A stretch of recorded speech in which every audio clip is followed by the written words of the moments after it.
Perdana Menteri Thailand Paetongtarn Shinawatra resmi diberhentikan dari jabatannya oleh Mahkamah Konstitusi pada hari Jumat 29 Agustus 2025 setelah dinyatakan bersalah dalam kasus pelanggaran etika. Keputusan ini menandai berakhirnya masa kepemimpinan Paetongtarn yang baru setahun menjabat, sekaligus menjadi pukulan terbaru bagi dinasti politik Shinawatra. Dalam putusan yang diambil dengan suara 6 berbanding 3, pengadilan menyatakan Paetongtarn telah mengutamakan kepentingan pribadi di atas kepentingan negara. Apakah pemakzulan Paetongtarn lebih didorong alasan hukum atau dinamika politik anti Shinawatra? Bagaimana dampak jatuhnya Paetongtarn terhadap stabilitas politik Thailand dan hubungannya dengan Kamboja? Apakah Thailand berada dalam tekanan Amerika? Untuk membahasnya kami terhubung dengan pengamat hubungan internasional Bung Budi Mulyana. Kita sapa terlebih dahulu. Assalamualaikum warahmatullahi wabarakatuh, Bung Budi. Assalamualaikum warahmatullahi wabarakatuh, Mas Jika Ahmad. pada edisi sebelumnya kita pernah membahas bapaknya, Thaksin Shinawatra, dan kali ini Paetongtarn yang dimakzulkan dari Perdana Menteri Thailand dari jabatannya pada Jumat 29 Agustus. Menurut Anda, mengapa Paetongtarn dinilai melanggar etika dalam kasus bocornya percakapan telepon dengan mantan Perdana Menteri Kamboja yang persengketaan perbatasan kedua negara? Adakah skandal yang melibatkan mereka ini di kasus ini? Mengapa juga sistem politik Thailand terus melahirkan siklus kudeta dan pemakzulan alih-alih mekanisme politik yang stabil, Bung? Ya, tentu membaca peristiwa pemakzulan ya Perdana Menteri Thailand, Paetongtarn Shinawatra yang sebenarnya baru menjabat setahunan lah ya. Ini tidak hanya bisa dibaca eh, di satu peristiwa saja, tapi juga kita harus rangkaikan dengan runtutan mulai dari bocornya percakapan dia eh, dengan salah satu pejabat ya di Kamboja, apa dengan mantan Perdana Menteri Kamboja ya Hun Sen, yang sebenarnya itu adalah sahabat dari bapaknya. Kemudian juga kita ingat ada peristiwa saling serang menyerang ya antara Kamboja dan Thailand ini di perbatasan, dan ini adalah insiden yang kesekian kalinya eh, yang kebetulan kemarin meluas lagi, walaupun dan ada korban ya, bahkan sempat dikhawatirkan bisa meningkat eskalasinya, cuman karena memang ada tekanan dari Amerika Serikat untuk menghentikan dan akhirnya berhenti. Tentu ini juga kita bisa kaitkan dengan pemakzulan Perdana Menteri Thailand ini oleh Mahkamah Konstitusi Thailand seperti itu. Dan kalau kita lihat memang pertama saya ingin menggarisbawahi bahwa eh, persoalan perbatasan ini kan menjadi persoalan yang klasik ya dalam sistem nation state ya. Apalagi kita tahu bahwa di kawasan Indochina ini dulu kawasan yang secara historis diperebutkan oleh kekuatan Inggris dan Prancis, yang dari situlah kemudian batas-batas teritorial itu menjadi batas-batas yang disepakati oleh negara-negara kolonial. Dan ketika negara kolonial itu hengkang dari kawasan ya, eh, Prancis meninggalkan Indochina, kemudian juga Inggris mulai menjadikan wilayah-wilayah Indochina juga menjadi negara-negara yang merdeka. Posisi Thailand itu kan sebagai negara negara buffer ya, negara yang sengaja tidak dijajah untuk membatasi jajahan Inggris dan Prancis di Indochina gitu. Nah, cuman kan eh, dulu ya Thailand itu diuntungkan dengan posisi itu. Cuman ketika masing-masing negara yang ditinggalkan oleh negara kolonial itu merdeka, maka persoalan perbatasan ini juga menjadi problem berikutnya. problem bom waktu lah ya buat negara-negara yang baru merdeka. Terlebih di perbatasan Thailand Kamboja ini kan ada situs apa candi Buddha yang kemudian apa punya nilai historis yang luar biasa dan itu menjadi objek sengketa dan itu sudah diajukan ke ICJ ya Mahkamah Internasional dan sebenarnya harusnya sudah selesai gitu dengan batas-batas dan apa namanya dan hak dan kewajiban dari masing-masing negara baik Thailand ataupun Kamboja gitu. Makanya kemudian selama masing-masing punya kehendak terhadap wilayah-wilayah yang disengketakan itu ya potensi konflik itu akan selalu muncul. Dan ini nanti berkelindan dengan situasi politik di masing-masing negara, baik di Kamboja ataupun di Thailand. Nah, kita tahu juga bahwa Thailand ini kan negara yang unik ya.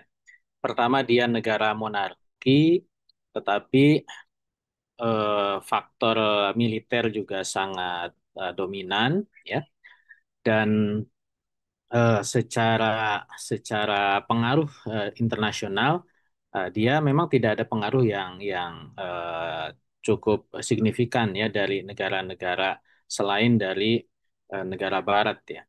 Dan Thailand ini kan menandatangani fakta perjanjian militer dengan Amerika Serikat, sehingga memang kita bisa sebut Thailand ini adalah negara-negara satelitnya Amerika gitu.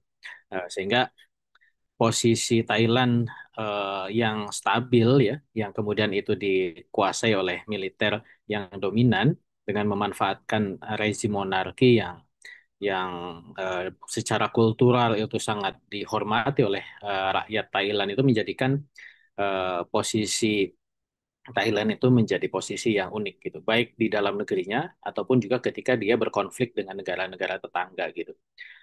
Ketika konflik dengan Kamboja keras, tapi juga ternyata bisa mudah ditundukkan, tapi juga itu tidak berarti konflik itu tidak akan berulang gitu. Nah, ini yang menurut saya penting untuk difahami ketika kita melihat situasi politik yang ada di Thailand. Nah, sehingga kalau tadi ditanyakan kenapa selalu terjadi siklus kudeta gitu ya, pemakzulan. Ya, memang itulah realitas politik dalam negeri yang ada di Thailand gitu ya. Dengan pembagian-pembagian pihak-pihak yang dominan ya. Makanya militer itu dia akan selalu selalu punya punya dorongan untuk melakukan stabilisasi ketika eh, pemerintahan sipil misalkan itu dianggap tidak kompeten, baik itu mungkin melakukan korupsi atau melakukan tindakan-tindakan yang dianggap merugikan institusi negara secara keseluruhan. Tapi militer juga dia punya batasan-batasan untuk kembali ke barak istilahnya, karena memang penghormatan terhadap monarkinya itu sangat tinggi. Walaupun memang raja yang sekarang ini kan juga menjadi catatan ya dibandingkan dengan Raja Bhumibol yang sebelumnya yang memang itu sangat dihormati gitu. Karena memang ada apa namanya? Ada case-case yang dilakukan oleh Raja Thailand sekarang yang dianggap tidak sesuci sebelumnya gitu sehingga tingkat penghormatan kulturalnya tidak sekuat raja sebelumnya tapi tetap sistem monarki yang dominan di Thailand itu juga menjadi faktor yang menentukan tentang situasi politik dalam negeri yang ada di Thailand itu uh, sangat. Jadi pemakzulan Paetong Tan ini apakah memang benar-benar murni karena pelanggaran etika atau yang tadi Bung Budi sampaikan karena Thailand ini negara satelitnya Amerika, jadi ada tekanan politik dari Amerika yang ingin mengendalikan arah kebijakan di sana, Bung? Ya tentu kepentingan Amerika di kawasan khususnya di Thailand itu kan stabilitas ya. Dan siapapun yang berkuasa di Thailand itu harus sejalan dengan kepentingan Amerika Serikat di sana. Gitu.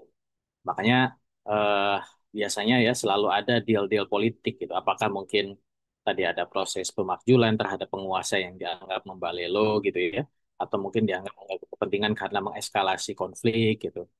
Itu ada potensi tekanan ya. Walaupun memang di sisi lain bahwa bocornya telepon dia dengan Hun Sen itu juga menjadi sebuah pelanggaran pelanggaran etika politik bernegara gitu ya karena dia menggosipi jenderalnya gitu yang itu kemudian menyentuh eh, hal yang sensitif di Thailand kan yang sensitif itu tadi tentang monarki dan tentang militer sehingga itu menimbulkan ketidaksukaan dari pimpinan-pimpinan militer yang ada di Thailand. Kan pilihannya apakah memang kudeta secara langsung ya, seperti pada masa-masa sebelumnya, militer langsung mengambil alih kekuasaan dan kemudian nanti eh, membentuk pemerintahan sipil dengan pemilu, atau memang melalui lembaga negara yang ada. Nah, untuk kasus Perdana Menteri yang sekarang kan dia melalui Mahkamah Konstitusi ya, sehingga relatif lebih soft gitu. Walaupun pasti eh, Mahkamah Konstitusi itu tidak akan begitu saja melakukan proses pemakjulan tanpa ada support dari setidaknya tadi dua pihak, militer dan juga monarki gitu. Bahwa ada Amerika di balik itu, ya Amerika itu sebagai mastermind-nya saja. Itu Mas Anggi.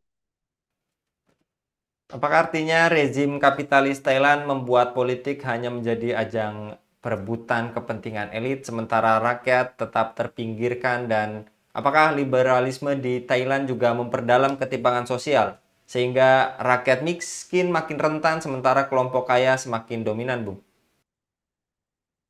Ya, Thailand sebagaimana juga negara nation state lain ya, yang memang posisinya belum menjadi negara yang maju, yang anggaplah sebut negara yang masih berkembang gitu ya, maka memang itu menjadi apa?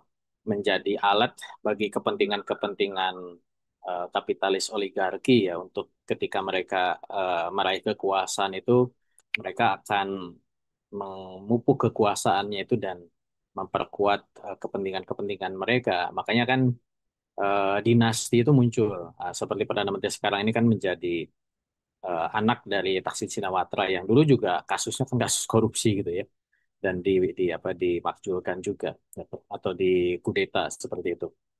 Nah, maka memang itulah yang terjadi gitu ya. Thailand ini kan walaupun dia mayoritas Buddha, kemudian dia negara monarki, tapi ya pemerintahannya itu mengabdi kepada kepentingan-kepentingan oligarki kapitalis gitu. Di sisi lain tentu rakyat Thailand kebanyakan itu ya sama juga dengan negara-negara berkembang lain, mereka menjadi objek ya. Eh, Walaupun mungkin dari dibandingkan dengan negara-negara Indochina lain ya, di Thailand ini relatif lebih baik lah level atau tingkat kesejahteraannya, disusul oleh Vietnam. Kalau kita bandingkan dengan Laos, dengan Kamboja, misalkannya dengan Myanmar gitu, itu Thailand relatif bahkan ya dengan keuntungan posisi pariwisata dan juga beberapa investasi asing di apa di Thailand ini relatif rakyat itu posisinya lebih baik, walaupun tadi tetap di balik itu ada kepentingan-kepentingan oligarki kapitalis yang menguasai pemerintahan di Thailand itu Mas. Lantas, apakah krisis politik dan sosial yang berulang di Thailand ini menunjukkan kegagalan mendasar dari sistem politik kapitalis liberal yang gagal dalam menjamin keadilan serta kesejahteraan rakyatnya, Bung?